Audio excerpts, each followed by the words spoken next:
এই জন্য সুদমুক্ত কোম্পানিতে একটা হলো শ্রম দেওয়া, আর একটা হলো অনুধাবন করে এরপরে শ্রম দেওয়া। যে না, ব্যবসা দাঁড় করানোর জন্য শ্রম দিতেছি, আর একটা হলো সুদমুক্ত প্রতিষ্ঠান দাঁড় করানোর জন্য শ্রম দিতেছি। না, ২ টার মধ্যে পার্থক্য আছে। এখানে আসতে হবে ভিশন নিয়ে। যে আমি দাঁড়া করাবো সুদমুক্ত প্ল্যাটফর্ম এই লেভেলে, ন্যাশনাল লেভেলে, যেটা আই থিংক কেউই করতে পারেনি। আমাদের ম্যানেজারদেরকে আমি এমন অনেক স্যারদেরকে চিনি, জুনিয়রকেও চিনি যাদের একসাথে ৳৫০,০০,০০০ চলে গেছে। একজন স্যার আছে আব্দুর রহমানও চিনে, যার স্যার খামার দিছে ৳৫০,০০,০০০ চলে গেছে। হ্যাঁ, তাই জন্য আমি দোয়া করি আল্লাহর কাছে, বিশেষ করে যারা ইস্তেখারা করে আসছে, তারা যেন ওই একটা লিডিং পজিশনে আসে। মানে যে হঠাৎ করে বাড়িতে এসে দেখা যায় আমাদের খুব রিল্যাক্স হয়ে থাকতে চাই এবং কোনো লোড নিতে চাই না। তো যে যা বলে বাইরের কথা সবগুলো ইনপুট নিই। কিন্তু একটা কথা ঠিক, যেটা বারবার আব্দুর রহমানও বলছে আমাকে, আপনি একটা কিছু করতে যাবেন আর আপনার বদনাম হবে না, এটা সম্ভব না। এজন্য MOSS এই প্রজেক্টটা হলো এরকম যে এটা আমরা সবাই মিলে এটাকে দাঁড় করাবো। কারণ যেহেতু জায়গা পেয়ে গেছি এবং জায়গা সুন্দর জায়গা, মালিকের সাথে সরাসরি, এখানে কোনো ভায়াও নাই। আজকে আমাদের এখানে একজন গেস্ট আসছে। বিশেষ করে আমি তো অনেকের জন্যই তো দেখা গেছে ওইভাবে ওয়েট করি না। কিন্তু আমি কিছু মানুষের জন্য ওয়েট করি যে তারা যদি আসে তাহলে আমাদের সুদমুক্ত প্ল্যাটফর্মটা দাঁড়ানোর ক্ষেত্রে আরো একটু বেগবান হয়। এখন আল্লাহ তাআলা কখন কাকে দিয়ে কাজ নেয় আমরা কেউ জানি না। তো এইজন্য সুদমুক্ত কোম্পানিতে একটা হলো শ্রম দেওয়া, আরেকটা হলো অনুধাবন করে এরপরে শ্রম দেওয়া। যে না, ব্যবসা দাঁড় করানোর জন্য শ্রম দিতেছি, আর একটু সুদমুক্ত প্রতিষ্ঠান দাঁড় করানোর জন্য শ্রম দিতেছি। না, ২ টার মধ্যে পার্থক্য আছে। তো আমি আসলে আজকে ১ম আসছি। আমি নামই বলতেছি আমাদের 44 ব্যাচের মিকাত। তো মিকাতের ব্যাপারে আমি যতটুকু শুনছি, তো শোনার চাইতে বেশি হলো ও যখন আমাদের এখানে আসে, ও কিন্তু অনেক সময় নিচ্ছে। হ্যাঁ? ও ইস্তেখারা করছে, অনেকভাবে ও দেখছে, টাইম নিয়ে তারপরেও আসছে। হ্যাঁ, সাজ্জাদও সেইম। তো এখন আমাদের এখানে যেহেতু আমরা একটা সুদমুক্ত প্ল্যাটফর্ম দাঁড় করাবো বলতেছি, ইস্তেখারা করে আসছি, এখানে অবশ্যই কিন্তু আল্লাহর পরীক্ষা আসবে। এখন এই পরীক্ষাটার সবচেয়ে বড় কারণ কি? এই পরীক্ষাটার সবচেয়ে বড় কারণ হলো আল্লাহ তাআলা এই পরীক্ষার মাধ্যমে, এবং এই বিপদ হোক বা প্রোপাগান্ডা হোক, এগুলোর মাধ্যমে আল্লাহ তাআলা এই ১৭০ জন থেকে বা ২০০ হইলে এর ভেতর থেকে বেশি না, মাত্র ১০ টা ছেলেকে আল্লাহ বের করবেন। এই ইউনিটিটা, এই বন্ডিংটার জন্য হলো এই প্রক্রিয়ায় আমাদের যেতে হবে। হ্যাঁ, সবাই হইতে পারবে না। এই ১০ জনের উপর বেস করে পুরা প্ল্যাটফর্মটা দাঁড়াবে। বাংলাদেশ, দেশের বাইরে পুরা পৃথিবীতে ছড়াবে। হ্যাঁ, তাই জন্য আমি দোয়া করি আল্লাহর কাছে, বিশেষ করে যারা ইস্তেখারা করে আসছে, তারা যেন ওই একটা লিডিং পজিশনে আসে। তো এখন এটা হলো আমার চিন্তা থেকে আমি বললাম। এখন আমি মিকাতের কাছ থেকে একটু শুনতে চাচ্ছি যে তোমার আসার কারণ, এবং আমরা ধরো যে পর্যন্ত আমরা আনছি বা একটা চেষ্টায় আনছি, এটাকে আরো সামনে নেওয়ার জন্য কি করণীয়, এবং মেরিনারদের প্রতি তোমার আহ্বান প্লাস তোমার প্রচেষ্টাটা কি থাকবে? কারণ আমি তোমাকে একটু জোর করেই বলব যে তোমার এখানে টাইম দিতে হবে। যতটুকুই দাও, এবং একটু রেগুলারলি দিতে হবে। একটু কোরবানি মনে করো এটার জন্য করলা আরকি। আমি একদম প্রিপেয়ার্ড না, আসলে কি বলবো? আমি আসলে আব্দুর রহমানের কথাটা তো শুনে কাইন্ড অফ একটু ইমোশনাল ও। কারণ আমারও অনেক কিছু ক্লিয়ার হইছে। ও যে বিভিন্ন জায়গায় গেছে এরকম আগ বাড়ায়া, তারপরে দেখছে, এগুলো শুনে আমিও কাইন্ড অফ মোটিভেটেড যে কি আসলে আমরাও তো ওই লেভেলে চিন্তা করে দেখি নাই। আসলে তো কোম্পানির ওনার হিসেবে, ডিরেক্টর তো আই থিংক ওনার, রাইট? তো ওনার হিসেবে আমাদেরও তো দেখার কথা। আমি কাউকে বলতেছি না। আমি আমাকে সহ সবাইকে বলতেছি, আমরা কয়জন এরকম আগ বাড়ায় যেয়ে দেখছি। তো আমি আসলে ওগুলো নিয়ে চিন্তা করতেছিলাম। আমার থট এখনো গোছানো না। সো হয়তো গোছায়া কিছু বলতে পারব না ওইভাবে। তবে এখানে আসার আগে আব্দুর রহমান যে কথা বলছে না, এক্সাক্টলি ওই একটা কারণে আমি প্রথমত মেইনলি মোটিভেটেড হয়ে গেছি। আমাদের ফয়সাল কবির এখানে নাই। বাট আমাদের ফয়সাল কবিরের আমি আসলে ওখানে নাই, তারপর একটা গুণ বলি। ওর একটা গুণ হচ্ছে যে মানে হি ইস এ ভেরি কুইক ডিসিশন টেকার। খুদ যদি একটা রাইট কজ হয়, ও হচ্ছে যে ডান বামে তাকায় আর সময় নষ্ট করে না। হ্যাঁ, তো ওর এই কজের এই একটা কথা আমারও খুব ইয়ে লাগছে যে আমাদের ম্যানেজারদেরকে আমি এমন অনেক স্যারদেরকে চিনি, জুনিয়রকেও চিনি যাদের একসাথে 50 লাখ টাকা চলে গেছে। একজন স্যার আছে আব্দুর রহমানও চিনে, যার স্যার খামার দিছে 50 লাখ টাকা চলে গেছে। Chief engineer sir. তো এরকম চলে গেছে না? তো আমি যদি একটা সুদমুক্ত কজের জন্য 12 লাখ টাকা দিতে পারি আল্লাহর জন্যে, তা উনি যদি 50 লাখ টাকা যায়, আমার 12 লাখ টাকা গেলে তো আল্লাহর জন্যে গেছে। আমার যদি নিয়ত ঠিক হয়ে যায়, তাহলে তো এই 12 লাখ টাকা আসলে যায় নাই। দিন শেষে আল্লাহর কথা অনুযায়ী আল্লাহর ব্যাংকে গেছে। তাহলে ওই মানে জাস্ট আমি যদিও 40 লাখ টাকা হচ্ছে টোটাল শেয়ার, আমি জাস্ট প্রাইমারি কথা বলছি আমারটা। তো এইটা চিন্তা করে আমি প্রথমত পজিটিভলি আগাইছি। তারপরে আমি আসলে স্যার যেটা বলছে, আমি প্রায় ১৪ দিন, আই থিংক ১৪ দিনের উপর ইস্তেখারা করছি।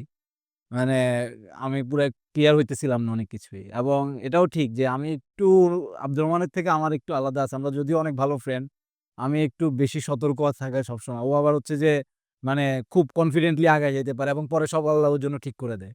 আমি আবার এই জায়গায় হয়তো একটু অন্যরকম দেখে আমার সময়ও লাগছে এবং পরবর্তীতে আমি আরো যা সন্দেহ ছিল, যা আমার মনে কোয়েশ্চেন ছিল, আমি এগুলো স্যারকে ফোন দিয়ে আব্দুর রহমানকে জিজ্ঞেস করে সবকিছু ক্লিয়ার হওয়ার পরে ইস্তেখারা করার পরে আমি দেখছি যে আসলে বাইরের থেকে অনেক কথা বলা যায়। কিন্তু একটা কথা ঠিক, যেটা বারবার আব্দুর রহমানও বলছে আমাকে, আরো অনেক আমি আগেও শুনছি এই কথাটা যে, আপনি একটা কিছু করতে যাবেন আর আপনার বদনাম হবে না, এটা সম্ভব না। আপনি যদি ঘরে বসে থাকেন তাহলে বদনাম হবে না। ভালো কিছু করতে গেলে নেগেটিভ একটা কথা আসতেই হবে। কারণ তার মানে হচ্ছে আপনি আগাচ্ছেন। কারণ এটা আপনি আগাচ্ছেন দেখেই মানে somebody is feeling threatened. আপনি আগাচ্ছেন দেখে আরেকজন থ্রেটেন ফিল করতেছে এবং করেই তারপরে আপনার নামে একটা নেগেটিভ বদনাম করতেছে because of his inferiority complex. মানে ওর হীনমন্যতার জন্য তো আমি দোষী না, তাই না? এখন কি আমাদের সমস্যা হচ্ছে অ্যাজ এ মেরিনার, আমরা যদি জাহাজে থেকে মানে যে হঠাৎ করে বাড়িতে এসে দেখা যায় আমাদের খুব রিল্যাক্স হয়ে থাকতে চাই এবং কোনো লোড নিতে চাই না। তো যে যা বলে বাইরের কথা সবগুলো ইনপুট নিই এবং এগুলো আসলে ক্লারিফিকেশনের জন্য এনার্জি থাকে না। মনে হয় যাবো, অফিসে যাবো, আসবো।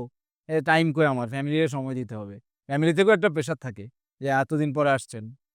কিন্তু আমি বলব আমি যেটা করছি মানে আমি প্রথমত একটা রাইট কজ মনে করে আগাইছি। দ্বিতীয়ত আমি ইস্তেখারা করছি, যেটা নিয়ম আমি মনে করি মানে ইসলামিকভাবে নিয়ম। তৃতীয়ত এরপরে আমার যা ডাউট ছিল সবগুলো ডাউটের মধ্যে যতটুকু পারছি করে আমি ঢুকে গেছি এটার ভিতরে। কারণ জিনিসটা হইতেছে, এখন প্রফিট যদি আপনি দেখেন তাহলে তো স্যার যেটা বলছে, মানে আপনি স্টোরে টাকা রাখছেন, টাকা আসছে, এটা প্রফিট। আপনি তো ওই কজের জন্য আগাইলে ম্যারিনার্স গ্রুপ না আপনার জন্যে। কেউ যদি ইনস্ট্যান্ট প্রফিট চায় তাহলে তার এখানে আসাই উচিত না। মানে আই উড রিয়েলি প্রেফার যে সে না ঢুকে। তাহলে সে ঢুকে বরং তার জন্য হ্যাসেল হবে। অন্যদের জন্য, স্পেশালি যারা স্যাররা লিডিং পজিশনে আছে তাদের জন্য মাথা ব্যথা হবে। এখানে আসতে হবে ভিশন নিয়ে। যে আমি দাঁড়া করাবো সুদমুক্ত প্ল্যাটফর্ম এই লেভেলে, ন্যাশনাল লেভেলে, যেটা আই থিংক কেউই করতে পারেনি। হইতে পারে আমার ভিশনটা অনেক বড় মনে হচ্ছে বা আসলেই মনে হয় যে আসলেই তো এই যে আমি মাঝখানে একবার স্যারকে বলতেছিলাম যে প্রাণ বা ওরা হঠাৎ করে কেন আগাইছে? ওরা ব্র্যান্ড ভ্যালু বাড়ানোর পরে ঠাস করে ১০০-২০০ কোটি টাকা লোন পেয়ে গেছে ব্যাংক থেকে সুদে। সো ওদের একটা স্যার যেটা বলল, স্যারের কাছে এখন হিউজ রিসোর্স আছে মেরিন কোলার জন্যে, মিনারেল ওয়াটার জন্য। কিন্তু আসলে কি নাই? ফিন্যান্সটা নাই। ফিন্যান্স কেন নাই? ফিন্যান্স নাই কারণ solely dependent on the Mariners. না আমরা বাইরের ইনভেস্টর নিচ্ছি, যেটা আমাদের ওই যে 46 ব্যাচের জুনিয়রও বলল, খুব ভালো একটা কথা বলল যে আমরা কিছু এখনো করতেছি। আমরা শুধুমাত্র মেরিনার নিয়ে ডিরেক্টর, অনেকে বলে যে ডিরেক্টর কেন বাড়াচ্ছেন? ডিরেক্টর বাড়াচ্ছি কারণ আমরা তো, স্যার আমিও তো ৪০,০০০ শেয়ার, সরি এবার আমিও তো ওই যে ওইটা কিনতে পারি না। আমি যেটা ফুল এটা নিতে পারি নাই। আমার কাছেও তো এখন হয়তো আমি ফিন্যান্স সাপোর্ট স্যারকে দিতে পারিনি। আমরা সবাই ফুল ওই সাপোর্টটা দিই। তাহলে তো আর নিশ্চয়ই বাইরের ইনভেস্টর নিতে হয় না। আর ডিরেক্টরও বাড়াইতে হয় না। ডিরেক্টররা আবার এডিশনাল ইনভেস্টও করুক। আমার যে ডিরেক্টরশিপের বাইরে যেটা কর্পোরেট ইনভেস্ট করা সেটাও করুক। সেটা করা হয় না দেখেই তো আমাদের আজকে ফিন্যান্সের সমস্যা। ফিন্যান্সের সমস্যা দেখেই তো প্রফিট আসতে দেরি হচ্ছে। কারণ হচ্ছে আমি আমার হিউজ রিসোর্স এবং সেটআপ থাকার পরেও আমি প্রোডাকশন এ যেতে পারতেছি না। তাই না? তাহলে এই সবগুলো অবস্টিকল সামনে রেখে তো আসলে এইসব ন্যারো মাইন্ডেড কোয়েশ্চেন করা, তার মানে বোঝা গেছে যে আমি নিজেই ক্লিয়ার না আমি কিসের ভিতরে ঢুকছি। না, আমি মনে করি যে সবাই আসলে স্যার যেটা বলছে একটু অন্তত আমিও আসবো ইনশাল্লাহ। আমি ইমরানকে দেখি যে ও ফিল্ডে গিয়ে খুব পরিশ্রম করে। আর আমি খুব মোটিভেটেড হই যে ইমরান যেভাবে করে খুব সিনসিয়ারলি।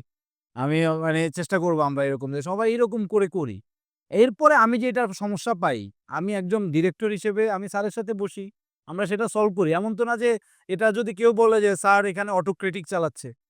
স্যার এখানে স্বায়ত্তশাসিত চালাচ্ছে। আসলে তো তা না।